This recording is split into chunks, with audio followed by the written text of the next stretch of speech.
अतीक अहमद के बारे में आप जानना चाहते हैं तो मैं सीबीसी वो लखनऊ वो सॉरी इलाहाबाद पुलिस में निरीक्षक पद पे नियुक्त था। वर्ष 96 की बात है। उस समय एक घटना घटित हुई थी मेरे थाने में नहीं, सिविल लाइन थाने में। अशोक साहू नामक एक युवक था जो गाड़ी से जा रहा था और अतीक अहमद के भाई अशरफ भी गाड़ी से जा रहे थे। तो आपस में ओवरटेकिंग को लेके कुछ बातचीत हुई इन लोगों में सड़क पर रुक के। तो अशोक साहू को ये पता नहीं था कि अतीक अहमद के भाई हैं। जब उनको ये सब पता लगा तो जाके उन्होंने माफ़ी मांगी अतीक अहमद से कि हमसे बहुत गलती हो गई, जो हमसे उनसे बातचीत हुई, हमें क्षमा कर दीजिए। लेकिन अतीक अहमद ने कहा आपने बहुत बड़ी गलती किया है, फिर भी जाइए। और इस घटना के 2 ही दिन बाद या 1 दिन बाद उसकी अशोक साहू की सिविल लाइंस में गोली मार के हत्या कर दी गई, गोलियों से भून दिया गया। इसमें फिर उस समय इलाहाबाद के एसएसपी श्री रजनीकांत मिश्र होते थे और वो प्रोफेशनली अच्छे अफसर थे। और शहर के एसपी उस समय अभय कुमार प्रसाद जी होते थे, आईपीएस थे। तो सब लोग, सारे वरिष्ठ अधिकारी, लालजी शुक्ला जी थे, वो सब लोग आए। और फिर ये हुआ कि मैंने मालूम हो गया कि इन्होंने अशरफ ने इस घटना को अंजाम दिया है। तो घर के लोग काफ़ी डर घबरा रहे थे, लेकिन पुलिस के प्रयासों से, पुलिस से विश्वस्त होकर उन्होंने फिर एफआईआर की, जिसमें कि अशरफ नामजद हो गए और पुलिस फिर अपनी कार्रवाई करने लगी। फिर लेकिन अतीक ने अपने राजनीतिक प्रभावों का प्रयोग करके इस इन्वेस्टिगेशन को सीबीसीआईडी को ट्रांसफ़र करा दिया। इन्वेस्टिगेशन सीबीसीआईडी को ट्रांसफ़र हुई। अब कुछ संयोग ही था कि उसी समय मेरे भी स्थानांतरण सीबीसीआईडी को राजनीतिक कारणों से हुआ।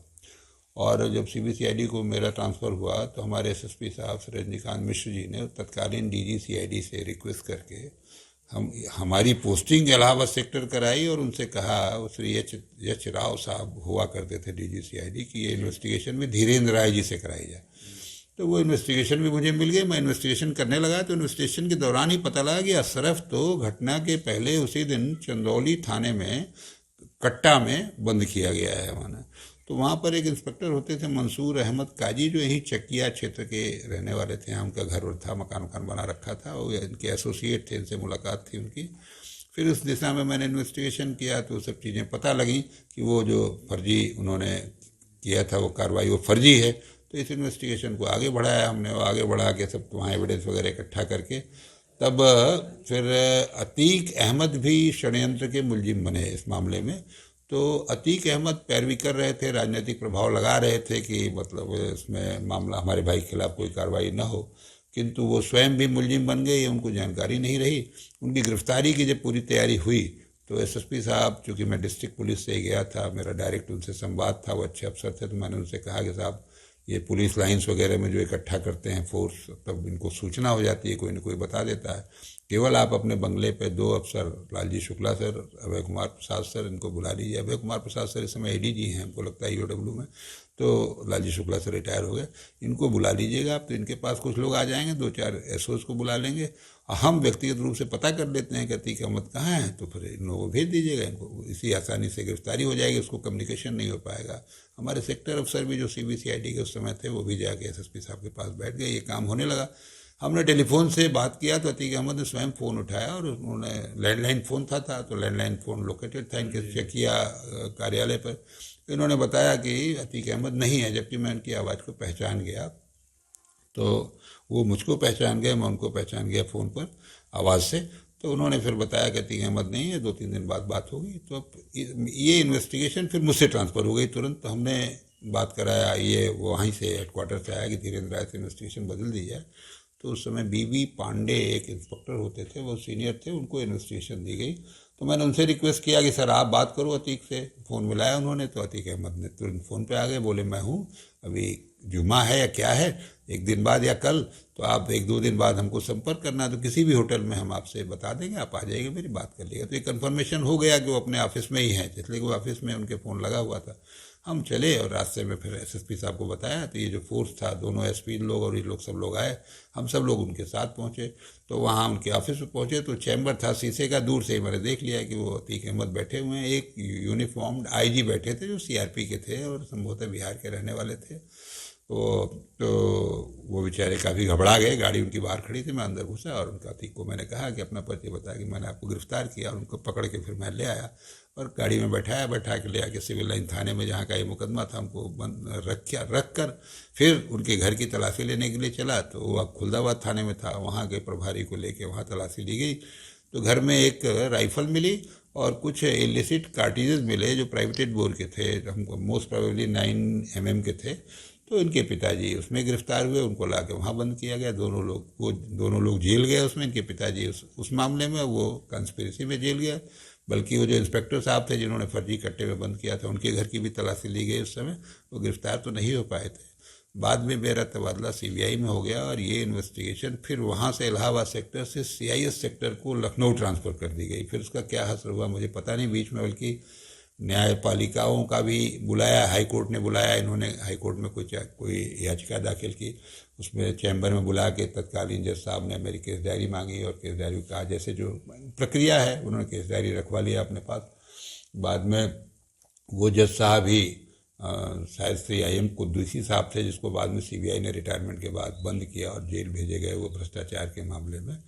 तो ये सब चलता रहा मामला। इसके बाद मेरा फिर सीबीआई ट्रांसफ़र हो गया और मैं सीबीआई को चला गया। इस बीच जब मैं इन्वेस्टिगेशन कर रहा था तो एक बार अतीक अहमद हमारे घर पे, मैं बनारस में जो घर था रात में सोया था, तो कोई एक फ़ोन आया जिसने कहा कि मैं आपका शुभचिंतक हूँ और अतीक अहमद के संबंध में कुछ बात आपको बताना चाहता हूँ। रात के 1:30 बज रहे थे, तो मुझे लग गया कि या तो मेरी उपस्थिति के बारे में कोई पता लगा रहा है या कुछ भी। हमने उनसे कहा थोड़ा नाराज़ हो गए कि भाई आप मेरे शुभचिंतक हो तो अपना पता बताइए, और मुझसे ये रात में 1:30 बजे फ़ोन करने का क्या मतलब है माने। जरूर निश्चित रूप से मैं भी चैतन्य हुआ। तो मेरे पास एक राइफ़ल थी लाइसेंसी, मैं अपना जाके दूसरे कमरे में से राइफ़ल ला के अपने कमरे में रख के सोया। इन लोगों ने, मैं जहाँ से हम लोग सामान वामान मेरे परिवार के लोग ले आते थे महीने भर, उस दुकान पे जाके मेरे बेटे के बारे में पूछा था। तो किसी तरह से उसको न्यूट्रलाइज़ किया मैंने कि वो शादी उदी के लिए कुछ लोग पता कर रहे हैं। जब मुझे तो पता लग गया कि यही लोग हैं, नहीं तो घर के लोग थोड़ा परेशान होते हैं। वो भी एक माने उसमें पैनिकी में होता है दुकान वाला कि बदमाश आ रहे हैं, तो उसने न्यूट्रल किया। लेकिन आगे कुछ नहीं हुआ, फिर मैं सीबीआई में चला गया। बाकी उस केस का भी क्या हुआ मैं नहीं बता सकता। तो क्या लगता है कि जो फ़ोन आया आपको और बेटे के बारे में आपके पूछा जा रहा था दुकान पे, तो कहीं ना कहीं से वो एक तरह से धमकी और आपको प्रभाव में लेने का काम किया जा रहा था अतीक के द्वारा? निश्चित रूप से वो थ्रेट ही था। नहीं तो 1:30 बजे रात में ये कहना कि मैं आपका शुभचिंतक हूँ, अतीक के बारे में कुछ बात करना चाहता हूँ, थ्रेट की ही बात थी और दूसरा कोई मतलब ही नहीं था। माने हम उससे प्रभावित भी हुए। मैं भी जाके राइफल ले आके अपने घर में रखा, तो मतलब निश्चित रूप से मैं उससे प्रभावित हुआ माने। लेकिन ये तो इन लोगों का मोडस ऑपरेंडी था। और क्या लगता है कि उस समय जो जुडिशरी थी वो भी प्रभाव में थी अतीक के? देखिए, हम न्यायपालिका को सीधे कुछ नहीं कह सकते, क्योंकि मतलब ये उचित नहीं होगा। लेकिन जो मैंने अनुभव किया, मैं एक थाने का प्रभारी वहाँ पर था, उस समय न्यायपालिका ने एक आदेश जारी किया कि कुर्की का कोई सामान था कि अतीक अहमद के घर पर थाना प्रभारी ये सामान पहुँचावे माने। तो ये इस तरह का माननीय न्यायपालिका ने किन परिस्थितियों में आदेश किया मैं नहीं कह सकता। इंस्पेक्टर स्वयं ले आके वो सामान उनके घर पे पहुँचाएँ। तो देखिए, आदमी ही ब्यूरोक्रेट्स होते हैं, आदमी ही राजनेता होते हैं, आदमी ही न्यायाधीश होते हैं, और जो मानवोचित कमियां हैं वो सबके में होती हैं। उन्हीं कमियों का लाभ उठा करके ये लोगों को भ्रष्ट बनाते हैं और लोगों को अपने प्रभाव में लेते हैं और बाकी अपना उल्लू सीधा करते हैं। माफिया का तो यही काम है। और माफिया, मैं स्पष्ट रूप से आपसे कह देना चाहता हूँ कि माफिया कभी भी बिना सत्ता शीर्ष के संरक्षण के नहीं बन सकता। माफिया का एसोसिएशन सत्ता से भी होता है, माफिया का एसोसिएशन नौकरशाहों से भी होता है, माफिया का एसोसिएशन न्यायपालिका से भी होता है। ये जबकि मुझे कहने में कोई हिचक नहीं है, जो मैंने अनुभव किया है।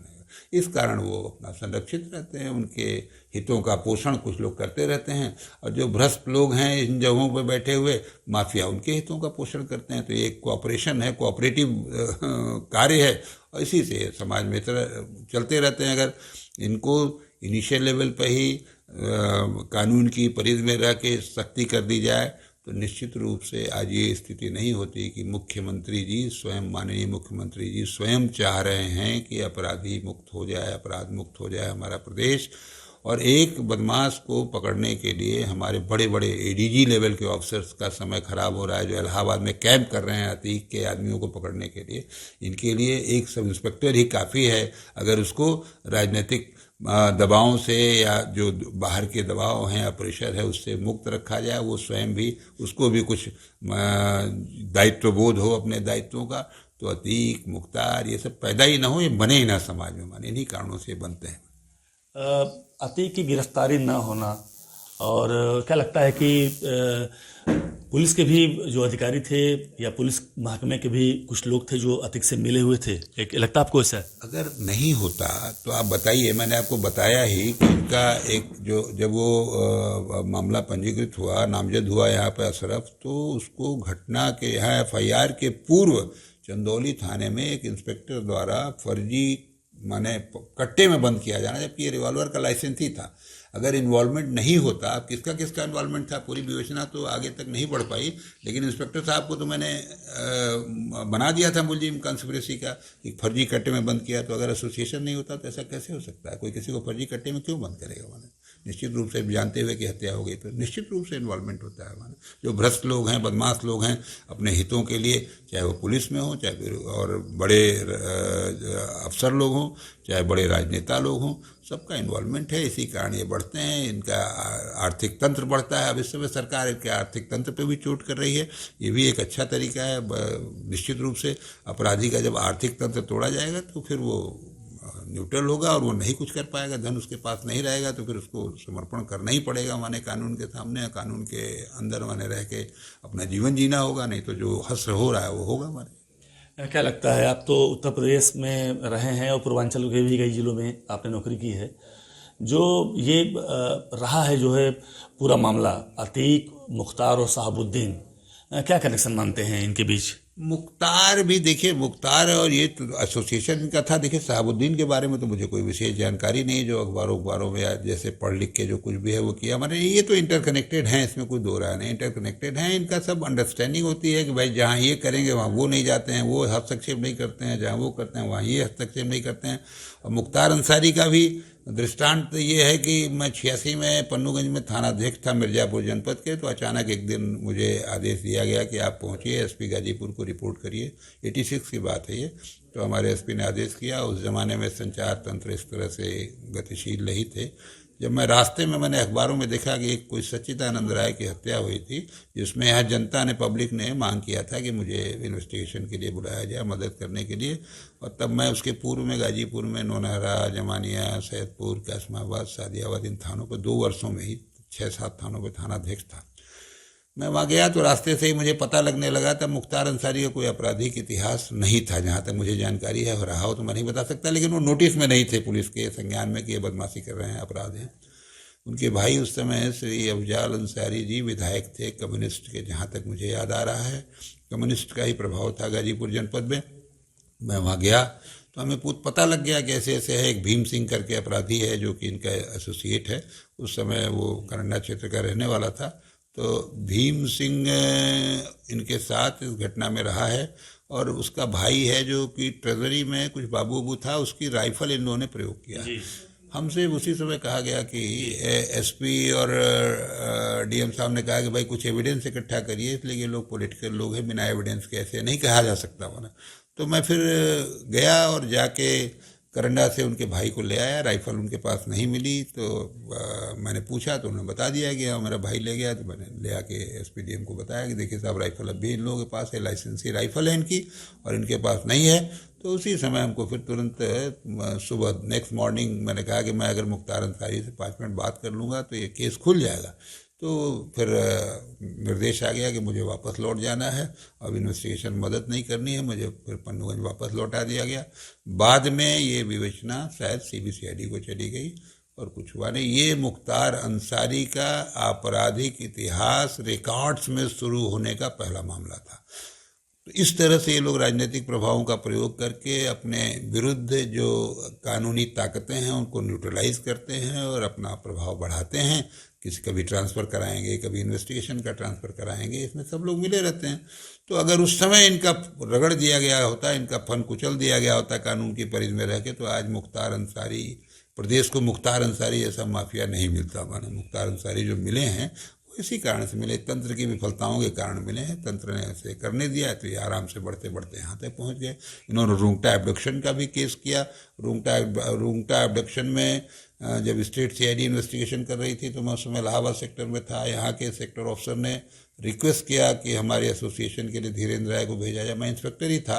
केपी सिंह यहाँ के सेक्टर अफसर थे जो आईजी रिटायर हुए, भी इलाहाबाद के आईजी थे। तो केपी सिंह ने, मैं गया तो मैंने आगे इनसे कहा कि साहब इस समय इनकी सरकार में इनके संबंध हैं, अगर हम लोग इनके घर पे तलाशी ले लें तो इस एब्डक्शन से संबंधित तो तमाम इनक्रिमिनेटिंग चीज़ें मिल सकती हैं। इनको उम्मीद ही नहीं होगी कि सीआईडी भी हमारे यहाँ तलाशी ले सकती है। तो वो सहमत हुए मेरी बात से और एकदम उन्होंने एसपी से बात किया, जो उस समय एसपी थे। तो उन्होंने कहा आप डायरेक्ट डीजी साहब से बात कर लिए सीआईडी के। तो हम अपना वहाँ से घर के लिए चले गए। साहब मैं तैयार होकर आता हूँ, अगर आप कर लें तो फिर रात में हम लोग चले रेड के लिए मोहम्मदाबाद। तो तब तक मैं घर पहुँचा, अभी वॉशरूम में ही गया था, तब तक उनका फ़ोन आ गया। मैं लैंडलाइन पर, मेरी पत्नी ने उठाया। उन्होंने बताया कि हम बात करना चाहते हैं, निकलें तुरंत बात करें। जब मैं निकल के उनसे बात किया तो उन्होंने बताया कि धीरेन्द्र राय जी मेरा ट्रांसफ़र हो गया और एसएसपी बनारस के यहाँ से खबर आई है कि आप अपना ऑर्डर यहाँ से कलेक्ट करा लीजिए, आपका ट्रांसफ़र हो गया। हमने कहा आप फिर क्या करें, मुझे आपने बुला लिया। तो मैं रेंज के डीआईजी श्री रंजन द्विवेदी थे, वो भी बहुत अच्छे अफसर कहे जाएंगे, बहुत अच्छे अफसर थे, हम लोगों के साथ रहें। उन्होंने मुझसे कहा कि अब आप मेहनत करके किसी तरह से उसमें जो एविडेंस इकट्ठा कर दिए, इसलिए कि इन्वेस्टिगेशन पता नहीं कब तक कौन करेगा, कौन आएगा। मैं गाजीपुर गया तो उस समय ये हसर हो गया था कि इनके ससुराल जाने को कोई तैयार नहीं हो रहा था। पुलिस का आदमी, सिपाही, सब इंस्पेक्टर जो भी था, मैं गया, जाके पता वता करके सब कुछ आया। उसके बाद ये इन्वेस्टिगेशन सीबीआई को ट्रांसफ़र हो गई। फिर क्या हुआ मुझे इसके बारे में जानकारी नहीं है। तो इसी तरह का ये लोग अपना प्रभाव करके, कुछ करके, इस तरह करके लोग करते रहते हैं। मुख्तार अंसारी भी इतना आगे बढ़ गए, इतने बड़े अपराधी बन गए। अब इस समय सरकार ने उनके खिलाफ थोड़ा नकेल कसी है। अब देखिए परिणाम क्या होता है। आप की जाबाजी के बहुत सारे किस्से हैं आपके नौकरी के समय में, और मुझे यहाँ तक याद आ रहा है कि 2007 में ठोकिया का इनकाउंटर हुआ था चित्रकूट में, और आप उस समय एसटीएफ हेड थे और आप उस ऑपरेशन को लीड कर रहे थे। तो क्या थी पूरी घटना, पूरी वारदात? 22 जुलाई 2007 की बात है। ये तो मुझे हमेशा याद रहेगा। इस तरह की ये घटना है कि ठोकिया के बारे में मुझे सूचना प्राप्त हुई थी अपने स्रोतों से। मैं वहाँ कम से कम मुझे लगता है कि 5-6 महीने से ऑपरेशन में लगा था ददुआ ठोकिया के। श्री अमिताभ यश साहब एसपी बन के आए एसटीएफ के। तो उन्होंने मुझसे कहा कि ददुआ को ऑपरेट हम करते हैं, ठोकिया पे आप करो। हमने कहा ठीक है सर। तो ठोकिया के बारे में सूचनाएं मिलने लगी तो हमको एक दिन सूचना प्राप्त हुई। मैंने उनको बताया, बता के मैं चल दिया अपना फोर्स लेके। जहाँ पे उसके मिलने की सूचना थी वहाँ रात भर हम लोगों ने अपना एम्बुश लगाया, किंतु गैंग नहीं आया। सुबह जब हम लोग चलने की मुद्रा में होने लगे तो 2 आदमी पीछे से आए और जंगल झाड़ी था, पहाड़ बहुत था, खटखटाया आदमियों के। तो पीछे घूम के देखने पर वो भागे बाल्टी फेंक के। तो उसमें दाल और सब्जियां थी। तो इससे लग गया कि आसपास ही कहीं गैंग है, या तो ये गांव के लोग थे जो खाना दे के आ रहे थे, या गैंग के ही आदमी खाना लेके आ रहे थे धुलने उलने के लिए। बाल्टी वहाँ पानी था। फिर हम लोग उसी पे ऊपर चढ़े जिधर वो भागे थे। हम लोग फिर आमने सामने गोली चलने लगी। उसमें एक मैयादीन मारा गया माने, और एक आदमी कोई या 2 आदमी घायल हुए थे, इसलिए कि वो तमाम ब्लड स्ट्रेन, लोथड़े मांस के रास्ते में हम लोगों ने चीज किया, गिरे हुए थे। इसके बाद उनकी राइफल, ग्रेनेड, तमाम वेपन और चांदी की काली माँ की प्रतिमा, काफ़ी सामान छोड़ के ठोकिया को भागना पड़ा था। फिर वो ले करके हम लोग लौट रहे थे तो हम लोग एम्बुश हुए, हमारी टीम एम्बुश हुई, इसलिए कि एडिशनल फोर्स नहीं आ पाया। उसी समय अमिताभ यश साहब की टीम से ददुआ का इनकाउंटर हुआ, ददुआ के लोग मारे गए। मुझे याद आता है कि उस समय 26-27 लोग 22 जुलाई 2007 को 3 इनकाउंटर्स और एम्बुश में मारे गए थे। और हम लोग लौट रहे थे तो इस गैंग ने एम्बुश किया। 3 तरफ से पहाड़ों से हम लोगों के ऊपर फायर किया। जिसको गोली लग गई उसको नहीं बचाया जा सका। हम लोगों ने अंदर से फायर किया, लेकिन बदमाश लोग पहाड़ के ऊंचाई पे वो आड़ में थे। तो हमारी गोली, जिधर से गोली आ रही थी उस डायरेक्शन में हम लोग चला रहे थे। अब वो हमको निशाना लेके उन्होंने मार लिया था। तो जिसके ऊपर गोली लग गई वो तो बेचारा मर गया। तो 6 लोग उसमें मरे थे एसटीएफ के, और एक इन्फॉर्मर मरा था, और लोग घायल हुए थे। गैंग भाग गया। उनकी योजना थी जो डेड बॉडी थी उसको लेने की और वेपन छीनने की, लेकिन उसमें वो असफल रहे, किंतु बड़ा नुकसान हुआ। क्षति हुई और उनका अच्छे से जवाब दिया गया, वो भागे। बाद में ठोकिया भी एसटीएफ ने ही उनको एनकाउंटर में ढेर किया, समाप्त हुए। तो इनके भी राजनेताओं से संपर्क होते हैं, जो भी ददुआ था चाहे ठोकिया था, ये बड़े बड़े राजनेता हैं। जो राजनेता होते हैं उनको टिकट दे के, उनसे पैसा लेके सब करके बनाते हैं, तो इतने बड़े नेता बन जाते हैं। इतने बड़े बड़े 40-40 साल तक ऑपरेशन ददुआ ठोकिया के चले।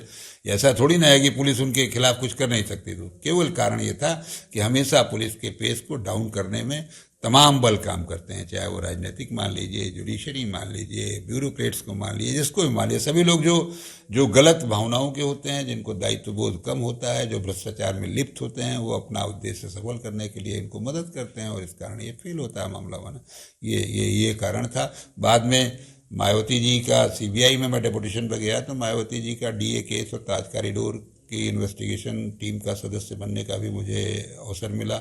उसमें मायावती जी को मैंने इंटरोगेट किया, मायावती जी के पिता माता को इंटरोगेट किया, मायावती जी के फैमिली मेम्बर्स को इंटरोगेट किया, काशीराम जी के फैमिली मेम्बर्स को इंटरोगेट किया जाके रोपड़ में। अब वो इन्वेस्टिगेशन भी चल रही थी। बाद में जब मैं लौट के आया स्टेट में, तो ये केस हुआ, तो उसमें मायावती जी चीफ मिनिस्टर थी जब ये ददुआ वाला ठोकिया वाला काम हुआ। तो उसके बाद मेरे ट्रांसफ़र्स होने लगे पॉलिटिकल कारणों से। एसटीएफ से मुझे प्रतापगढ़ ट्रांसफ़र किया गया। मैं रास्ते में ही था तो मुझे फिर एसआईटी वापस किया गया, एसआईटी ज्वाइन किया। फिर मुझे उन्नाव ट्रांसफ़र किया गया, उन्नाव से फिर मुझे 23 बटालियन पीएसी ट्रांसफ़र किया गया। उस ट्रांसफ़र के बाद वहीं मुझे निलंबित किया गया, इसी एम्बुश को आरोप करके निलंबित किया गया। फिर मुझे तत्कालीन वरिष्ठ अधिकारियों द्वारा अवगत कराया गया कि अब आपको कोई संरक्षण अधिकारियों के स्तर पर नहीं मिल सकता, क्योंकि चीफ मिनिस्टर व्यक्तिगत रूप से आपसे नाराज़ हैं। तो मैं माननीय उच्च न्यायालय में मैंने याचिका दाखिल की। माननीय उच्च न्यायालय ने उस याचिका में सरकार पे 3 लाख रुपए का जुर्माना लगाया और सब कुछ जो मेरे विरुद्ध कार्रवाई हो रही थी उसको क्वैश किया। और उसके बाद भी मायावती जी 2 बार सुप्रीम कोर्ट गए। सुप्रीम कोर्ट ने भी अंत में उसका हमारे जो सस्पेंशन इत्यादि था सबको क्वैश कर दिया। और 2015 अप्रैल में सुप्रीम कोर्ट ने भी डिसाइड किया और 2015 अक्टूबर में मैं रिटायर हुआ। तो ये है, कर्तव्य निर्वहन करने का, दायित्व बोध होने की कीमत भी चुकानी पड़ती है अधिकारियों को। और जो इस समय तंत्र है, सिस्टम है, सबसे तंत्र में हम नहीं कह सकते कि अधिक लोग गड़बड़ हैं, लेकिन गड़बड़ लोग हैं जो प्रभावी जगहों पर पहुंच जाते हैं और प्रभावी जगहों पर पहुंच के वो जो सीधे दिशा में, सही दिशा में काम करने वाले लोग हैं उनको बाधा पहुंचाते हैं। आपने अतीक को गिरफ्तार भी किया है, उससे पूछताछ भी करी थी, तो क्या लगता था उस समय, आज से 10 साल 15 साल पहले, क्या लगता था किस तरह के दिमाग थे और किस तरह का आपराधिक षड्यंत्र उसके द्वारा रचा जाता था, जो इतना बड़ा उन्होंने आपराधिक साम्राज्य खड़ा किया अपना? अतीक तो बहुत शार्प किस्म का व्यक्ति था, अपराधी था। देखिए, बहुत ज़्यादा, जहाँ तक मुझे ज्ञान है, कि बहुत पढ़ाई लिखाई का भी उसका पृष्ठभूमि नहीं है, लेकिन आपराधिक रूप से वो बहुत ही मतलब सचेत सजग कह सकते हैं, माने वो था। और उसके कनेक्शंस बहुत थे। एक बार मैं वहीं पे कर्नलगंज में प्रभारी था इलाहाबाद में, तो एक माननीय न्यायालय का आदेश आया, उच्च न्यायालय तो मुझे नहीं कह सकता, किसी न्यायालय का आदेश आया कि कुर्की में जो सामान थाने में रखा गया था मेरे पूर्व का, अतीक अहमद का, वो प्रभारी निरीक्षक खुद ले जाके उसके घर पे पहुंचाना। तो निश्चित रूप से ये उसका स्किल ही तो है जो इस तरह के आदेश प्राप्त करने में वो सफल हुआ उस समय। माने जो स्किल्ड अपराधी था ही वो, माने उसके एसोसिएशन का ये प्रमाण है। इससे ज़्यादा क्या हम कह सकते हैं, माने जो